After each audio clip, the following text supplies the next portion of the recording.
Thanks, Tom. We are so excited about that summit and are really hoping that everyone can make it and we have a chance to meet all of you in person. I'm Barbara Boone, and I'm going to kick off this time that Meredith and I are going to share. She'll be jumping in just a little bit. I'm going to kind of start us off with just some general thinking that we would like to share with you around measuring family engagement. And Tom, you can shift to the next slide for us. Then Meredith is going to jump in and share with you some of the lessons learned that we have from working with districts over the years in conducting these larger scale sort of surveys, or trying to get the perceptions of many families, whether school-wide or district-wide together. And we'd like to share those lessons learned with you, and then share with you some tools that are available on our website that we'd like to point you to that you might find useful. So, Tom, if you'll go ahead and shift to our next slide. Here's my first question for you to kick this off. Why do we measure our work? Why do you measure your work? Why do others measure their work around family engagement, family and community engagement in education? Let's use a chat box for this. I'm not going to pop up a poll for this, but if you would jump on the chat box, you can one-word answers, sentence answers. You can answer more than once as well.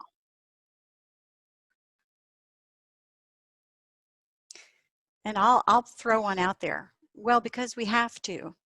For compliance, right? We have a grant, we have federal funding or a grant or something that says you must ask families what they think. So sometimes we do it because we have to. So I see a what gets measured gets done. I'm glad you brought that up. We actually had a slide earlier that said that we were trying to narrow things down a little bit and we took it out, but there is this attention that when something's going to get measured, it gets done. You know, we've all been students who probably in the past, I know I said, you know, is this going to be on the test? And that was what I studied. That was what I boned up on, right? Were those things that were going to be tested. Progress monitoring is a great point. Thanks for sharing that. Like, how are we doing? How are we keeping track of how are we implementing things? We put a plan in place, but we don't want to wait till the very end. We want to see how we're doing in implementing that to find out what's working and what's not. That's another thing, a great example there of, you know, when something's not working and then being able to ask those questions of, well, why is it not working? Are we not doing enough of it? Are we doing it at the wrong time? Are we doing it in the wrong way? Are we doing it in a way that the folks that we're trying to reach are not able to engage with us? Fidelity and outcomes. Those are another great comment there. Are we doing the work with fidelity? So we know a lot about how to engage with families well. And that measure of how many of those components of really high quality and high impact family engagement do we have embedded in the work that we're doing, and those outcomes, right? And I'm glad you brought that up. I think from all of us, from Tracy Hill and the examples from Cleveland and Amanda Klein, we're going to hear about that sort of outcomes-based evaluation. So I thank you for that. You know, compliance, we're supposed to use data. We know we're supposed to use data. We are good soldiers. We collect data, and then what, right? It's always that, so now we have it, so what are we going to do with it? Most importantly, and I think you brought this up, it's to improve, to know that we are continuously improving, to really understand deeply the work that we're doing, whether it's leading to outcomes, whether we're doing it with fidelity, to monitor, to prove and demonstrate that what we're doing is effective or not, and to be able to change that. I think something that we didn't quite bring up yet, but I think you would probably agree with is this work. We should be celebrating the work that we do. So much of what we do with our partners, with our families, and acknowledging and celebrating the successes we have and those impacts. I know if you're like us, you know, we can always be on to the next thing, but it's important for us to take the time to look back at our data and see where we can move forward. So, and depending on your goal, you may pick different ways or different reasons for measuring. Tom, if you would flip slides. So we think this is a great quote we like to share with folks from Joyce Epstein and her colleague Steve Sheldon, who said, research indicates that when school planning teams evaluate their school's family engagement efforts, the outcome is more equitable. It's more equitable outreach to all families, and more engagement activities are linked to student success. in the National Network of Partnership Schools model, there are teams, there's lots of planning, there's lots of things that happen. But what's interesting in the component of all of that planning and teams meeting and implementing those teams, what's really key to increasing the outreach and the equitable outreach to families is the evaluation step. It's that step of looking at who are we reaching, what are those outcomes, and also looking in the gaps, looking for where in that space we aren't seeing outcomes, or who are we not connecting with in a meaningful way. So we also want to recognize this idea that family engagement and measurement helps us to reach this goal of really creating opportunity for all students and for all families to engage. When we talk about looking in the gaps, we're talking about really intentionally looking for families with whom we are not partnering well yet, and to look for how do we build those connections with them. Tom, you can go ahead and shift. So this idea, one of the things we want to push past, and I'm sure you've heard this from many speakers before, but it's getting past the head count.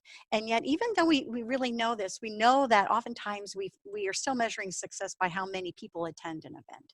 And yet we know that no matter how many people are in this webinar today, that's not really an indicator of the quality of what's going to be said or what we're going to learn here, right? It's not how many of us are necessarily here, but we want to get past that and get deeper. So goal-linked family engagement can be measured by looking at the impacts of family engagement strategies for families, teachers, and students, just like someone earlier said, the outcomes and fidelity. Thanks, Tom. You can go ahead and shift. So when we are measuring goal-linked family engagement activities, it could look like this. I just wanted to put some concrete examples around it. It could look like family members reporting that they learned a new skill for helping their child with spelling. So rather than counting how many parents came to that literacy night where we talked about tips for helping your child with spelling, how many people report that they learned a new skill? Family members providing regular feedback on a new attendance program. So how many families are providing that feedback? Family members perhaps using a journal to provide insights to their child's teacher about the implementation of a behavioral intervention. So say the family and teachers plan something together to help support a child's behavior, and we are talking back and forth with one another.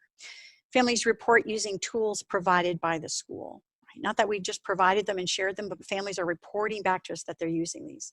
The families report having, say, family meals or talking with their children about topics related to learning at home. Or another example of a goal-linked measurement, maybe Tom, one more. Oh, let's talk about on the teacher side of this. No, we're ready to. So teachers, perhaps their fidelity of implementation of sending home a positive communication each month, right? So we put something like that into place, and then teachers reporting on the fidelity of implementation. Or teachers incorporating listening practices into their parent-teacher conferences so that they are not only speaking to families, but they're also hearing, and we've got that sort of two-way communication happening in parent-teacher conferences. Or if we measure teachers' efficacy for learning about families and connecting to their families' funds of knowledge, or those curriculum, of the home, those things that at home that we can connect to the learning in the classroom to make it more relevant for our kiddos. The next one, Tom. So why do district surveys? So we have this idea of that goal-linked family engagement measures are going to really get at the outcomes, the fidelity, the measures of success connected to actions that we do, right? Strategies that we use. So now we're going to kind of dig into why do we do sort of a district level survey, because it may seem sort of too high level to, it may seem like, well, gee, that's sort of a different level. It's not as close to the implementation or to the ground. So we're going to start this off though with a poll. I believe we have a poll. Oh no, actually, let me talk for just a minute, and I think Meredith's going to kick our poll in here. So let me just share these points with you. That being a district that listens and acts on the input and experiences of families. So that's why we encourage districts or even schools to do sort of a larger scale data collection from families, right? We want to be families that listen, or districts that listen and act on the input and experiences of families. And in order to get that sort of pulse, oftentimes it's using that sort of broad survey. District-wide data and building level comparisons, seeing how are we doing across the data, and do we have equitable experiences of families from building to building? What does that look like? using that information we have to inform improvements and changes. So we might be able to, as we do a district, to take a look at, our students' sort of primary experiences, our middle school experience. We might be able to see that, boy, at the shift from 5th to 6th grade, we see a real change in families' perceptions. So it gives us a place to really target our actions at the district level, and then identify and direct programming towards those specific needs. Helps us to inform district level policies, and check for awareness of resources as well in general. I know so many districts have great resources for families, but oftentimes awareness of these resources is not always there. Also understanding from families how their experience varies and shifts. It may experience from one building to another, 2 elementary buildings. Families may have very different experiences, or how their experience shifts as their child moves through the grade levels in our district. And really, as we look at that to see, do we have issues where families that are in some grade levels, in some school buildings, are not having those same high quality partnership experiences that we want them to have. So now I'm going to hand it over to Meredith, and Meredith is going to kick it off with a poll. Hi, everybody. So if you could respond to our poll, we want to know before I start talking about getting a high rate of return, does your district currently survey all families at least once a year? So there's about probably 20 people that are not presenting on the webinar right now. So I'll just wait until we have a few responses at least. Looks like 7 of you so far, or 8 of you so far are saying yes, so that's awesome. So hopefully the remainder of this particular presentation today will help you think maybe a bit differently about getting a high rate of return. And 4 people are unsure, so a good question to take back to somebody else at your district and say, how often are families being surveyed? In what sort of programs are they being surveyed? Maybe you have 21st century funding and there's some sort of requirement there to do a survey of all families each year. So there's a variety of reasons and programs that embed surveys for families, but you might need to hunt around to see what's being surveyed. All right, in that poll, thank you for your responses. Okay, so and it sounds like many of you do, if you do a family survey, how can you ensure that you'll get a high rate of return, or at least do everything you can on the district side to ensure that people have access to complete the survey? The first thing to consider, Tom, you can advance the slide, is why do we need a high rate of return? Well, we know that when we get more surveys back, a higher percentage of families in the district, then we have more actionable data. So sometimes you might set a goal, like I want 60% of families to participate in my district.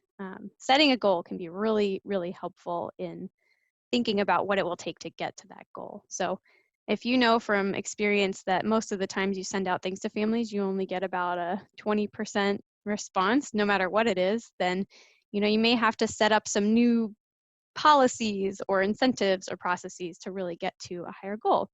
I think when we've worked with districts to do surveys in the past, we've let them know that if the school building participating has less than, say, 30%, it's not really meaningful to give them the data back necessarily, because you're not really getting a representative sample of the school. And sometimes when I talk about this topic, people ask me, well, what can we expect in terms of a response rate? We've seen as high as nearly 100%, and sometimes the data looks like more than 100% because we get multiple caregivers per child responding. And other times we've seen less than 10% response rate and really have not been able to give back actionable data. So it really depends on a lot of things that we'll talk about here soon. So if you already do a survey, maybe you could type into the chat box what kinds of response rates you've gotten either at the building or the district level. That would be interesting just to see what people's experiences have been if you're aware of that number.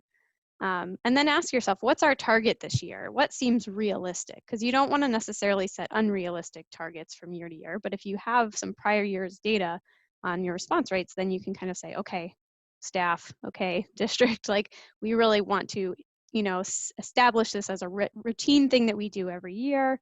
So each year we want to increase our response rate. We're going to try new and different things to get there.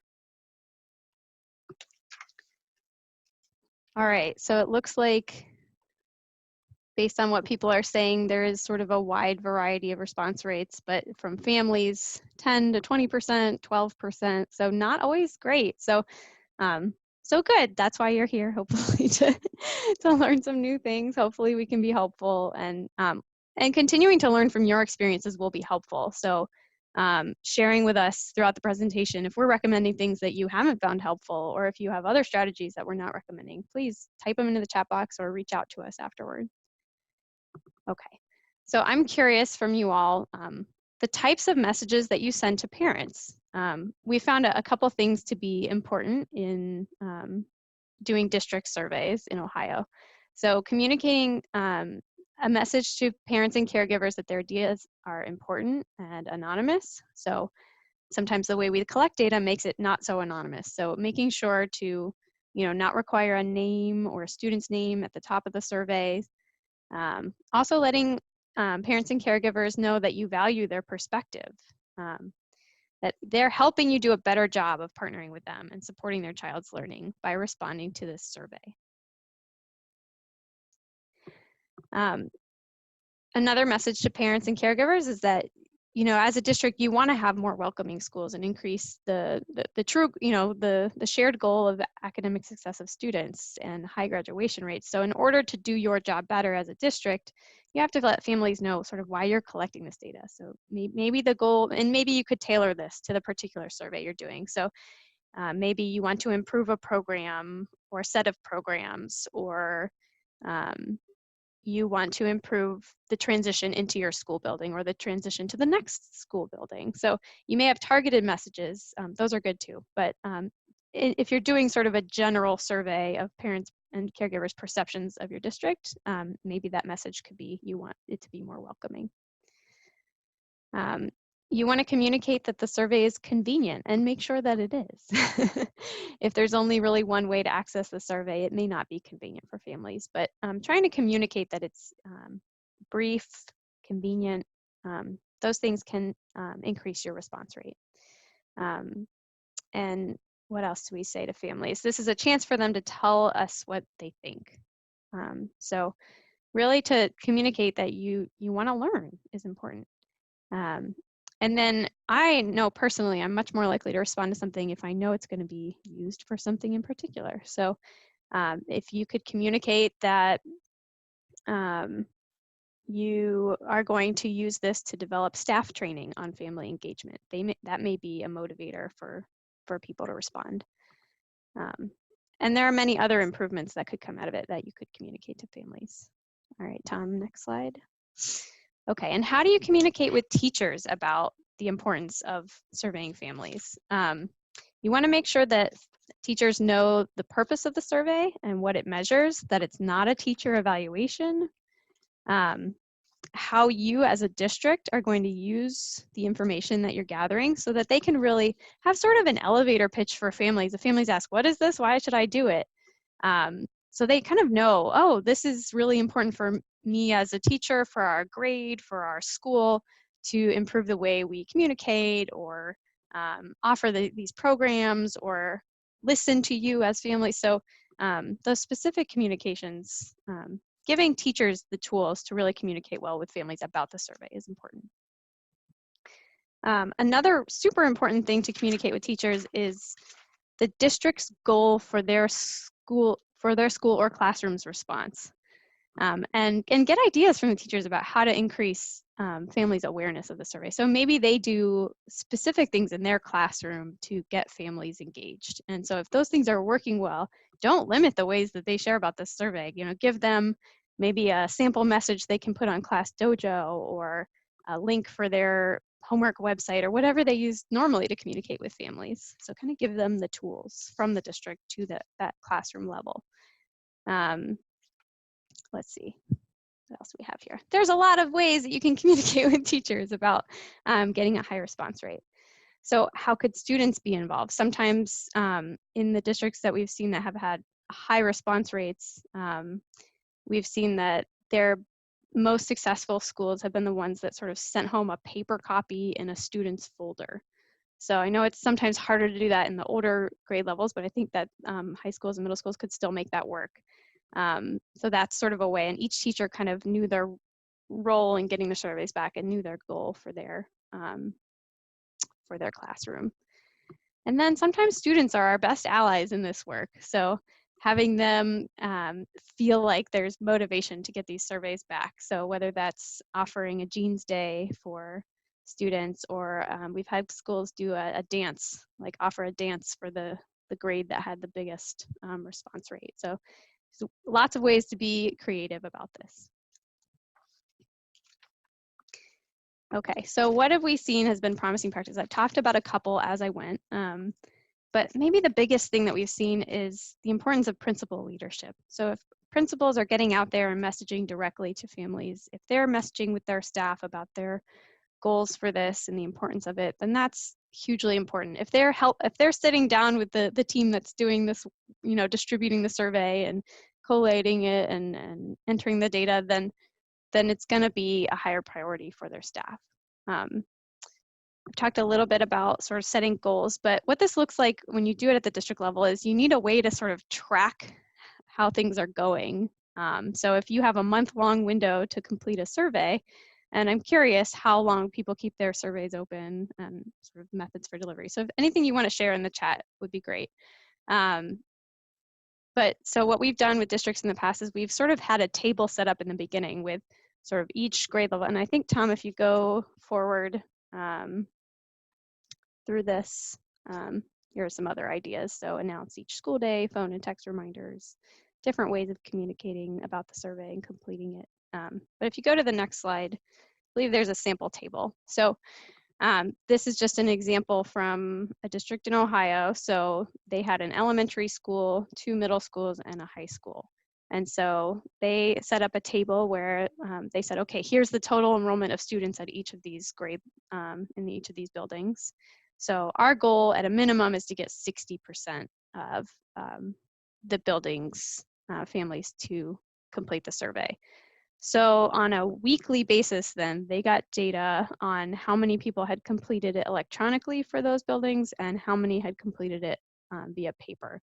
And so then they were able to say to specific schools, your numbers are really high, good job, keep up the good work, you can do this, you can get to your goal, or, oh my gosh, we've gotten like no data from your school, what's going on, how can we help, what events are coming up that we could really broadcast about the survey at. So sometimes there's parent-teacher conferences coming up, and then you can kind of just fold it into that and say, while families are in the building, or let's go ahead and send out letters to the grade levels that aren't having a high response rate.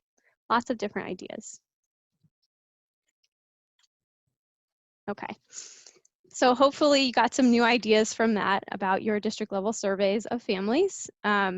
Barb is going to jump back on here now and talk about other measurement tools from our website that you can look into. Great. Thanks for listening. Thanks, Meredith. Hey, Tom, would you go ahead and flip to the next slide? And I don't want to use up any more time than I need to here, but just to let you know that on our website, ohiofamiliesengage.osu.edu, that's what we're referring to now when we say this is where you can find these things. There's on the far right, in this picture it's on the left, but in the far right is a search, and you can type a keyword in there and it'll bring these things up easily for you. So Tom, if you'll flip to the next slide, just a few things we want to share with you. One of them is we have a sort of a list of surveys and checklists that we have looked at and tried to create a summary here of what the name of it is, who you administer it to, a basic description of it, where you can find it, and if there's a certain page number you need to look for in that document. So this is one thing that we have available that's just a list of sort of many surveys that you might want to consider that adapting or using in your school or district. Tom, if you'll flip to the next slide.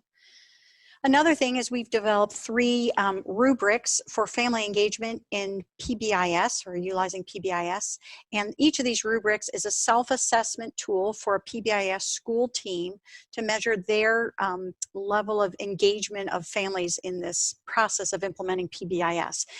So depending on if they're focusing on Tier 1, Tier 2, or Tier 3, or all 3, there are different rubrics for each of those. So that's another tight measurement tool for family engagement within PBIS. Tom, if you'll flip to the next one. Another one is a family engagement in early literacy rubric. It's similar to the PBIS rubrics, and here's a sample picture slide where the school sort of self-assesses what level are we? Are we level 1, 2, 3, or 4? Where do we sort of fall? And how could we improve on this? And there's some planning questions in this document as well. So this one is geared for family engagement in early literacy, and it's a self-assessment rubric. There are other tools. There is a family engagement assessment scale that you measure both school staff and families using similar items, and then you can kind of compare staff perceptions to family perceptions. It's another one that's also available on our website. And another one that's not on our website yet, but that we are piloting with some school districts around the state, is an inventory, another self-assessment tool for schools that focuses on family engagement and early literacy, and it's a sort of an inventory of practices for schools. So those are a few different measurement type tools that are available. And of course, you know, we are working with Johns Hopkins and the National Network of Partnership Schools to implement the National Network of Partnership Schools model in several districts across the state of Ohio, and they also have many different surveys and instruments that you can see at their products and their tools at Johns Hopkins. So I think that wraps up Meredith and my time, and I want to appreciate all of you for listening, and want to hand this back to Tom now. And if we can be a resource to you, please reach out to us.